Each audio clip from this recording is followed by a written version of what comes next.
Assalamualaikum warahmatullahi wabarakatuh. Perkenalkan, nama saya Iqbal Ardan Putra dengan NIM 2452111073. Pada kesempatan ini saya ingin membahas mengenai sejarah perkembangan ilmu fikih serta perbedaannya dengan usul fikih. Ilmu fikih adalah bagian yang sangat penting dalam kehidupan kita sebagai seorang muslim. Setiap hari kita melakukan ibadah seperti sholat, puasa, zakat, dan berbagai aktivitas lainnya yang semuanya memiliki aturan dalam Islam.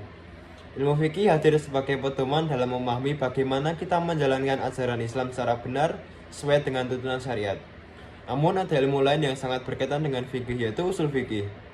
Yang pertama, sejarah perkembangan ilmu fikih. Sejarah perkembangan ilmu fikih dapat dibagi dalam beberapa fase penting.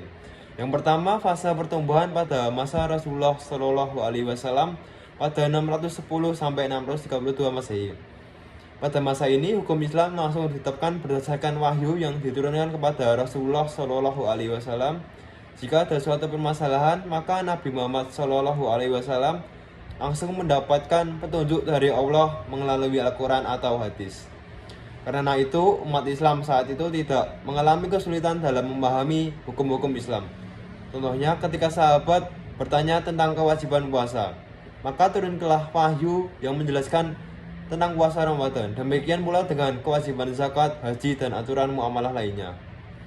Namun ketika Rasulullah wafat, sumber hukum utama berupa wahyu pun terhenti. Maka muncullah tantangan baru, yaitu bagaimana para sahabat menetapkan hukum atas permasalahan yang belum dijelaskan secara eksplisit dalam Al-Quran dan hadis. Dan yang kedua, fase perkembangan pada masa Khulafa Ar-Rasyidin pada 632 sampai 661 Masehi. Pada masa ini, para sahabat Rasulullah mulai melakukan ijtihad dalam menetapkan hukum Islam karena tidak semua persoalan memiliki dalil yang jelas dalam Al-Quran atau hadis. Contohnya, ketika Khalifah Abu Bakar radhiyallahu anhu menghadapi persoalan tentang orang-orang yang enggan membayar zakat setelah wafatnya Rasulullah. Beliau melakukan ijtihad dan memutuskan untuk tetap memerangi mereka karena zakat adalah bagian dari kewajiban Islam yang tidak bisa ditinggalkan.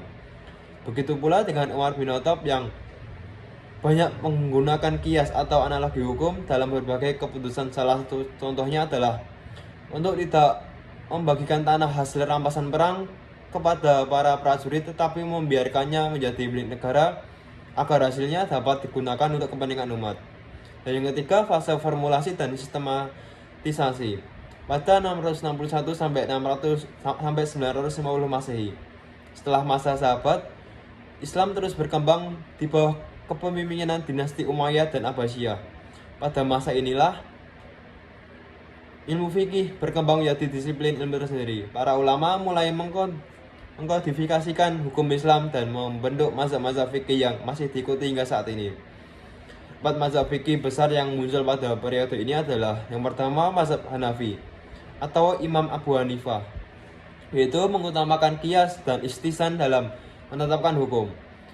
Yang kedua, mazhab Maliki atau Imam Malik, menjadikan amal penduduk Madinah sebagai rujukan hukum. Dan yang ketiga, mazhab Syafi'i atau Imam Syafi'i, menyusun ilmu usul fikih secara sistematis dalam kitab Ar-Risalah.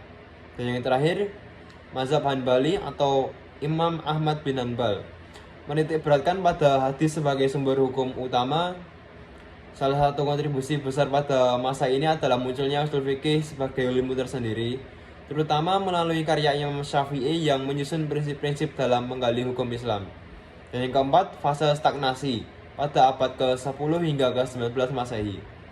Pada masa ini, dunia Islam mengalami kemunduran dalam bidang ilmu pengetahuan, termasuk dalam fikih. Mayoritas ulama lebih banyak taklid atau mengikuti pendapat ulama terdahulu tanpa melakukan ijtihad baru. Hal ini menyebabkan hukum Islam menjadi kurang responsif terhadap perkembangan zaman. Tantangan baru dalam masyarakat tidak diiringi dengan perkembangan hukum Islam yang sesuai, sehingga terjadi stagnasi dalam perkembangan fikih. Dan yang terakhir, fase kebangkitan pada akhir abad ke-19 hingga sekarang. Pada periode ini, tradisi ijtihad kembali dihidupkan untuk menjawab permasalahan kontemporer. Contoh nyata dari perkembangan ini adalah munculnya perbankan syariah, asuransi syariah, serta berbagai hukum baru dalam bidang ekonomi Islam dan hukum keluarga. Negara-negara Muslim juga mulai menerapkan hukum Islam dalam sistem peradilan mereka dengan menyesuaikan perkembangan zaman. Dan yang terakhir, perbandingan ilmu fikih dan usul fikih. Setelah membahas perkembangan fikih, kita juga perlu memahami bagaimana fikih berbeda dengan usul fikih. Fikih membahas hukum Islam dalam aspek praktis seperti tata cara ibadah dan muamalah. Contohnya, bagaimana cara sholat yang benar, bagaimana jual beli yang sesuai syariat, dan sebagainya. Usul fikih membahas metodologi dalam menggali hukum Islam. Usul fikih adalah ilmu yang menjelaskan bagaimana hukum dalam fikih bisa dihasilkan dengan menggunakan kaidah-kaidah seperti qiyas, isma, istisan, dan lainnya.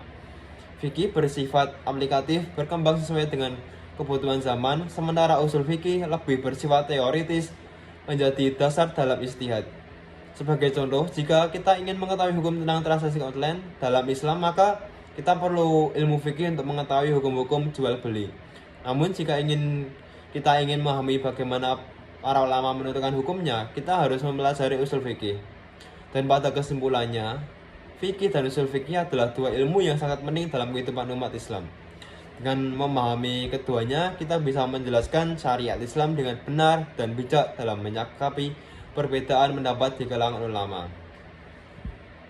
Sebagai seorang muslim, kita perlu terus belajar dan mendalami ilmu agama agar bisa beribadah dengan baik dan memahami hukum-hukum Islam secara lebih luas. Semoga pembahasan ini bermanfaat dan menambah wawasan kita semua. Wassalamualaikum warahmatullahi wabarakatuh.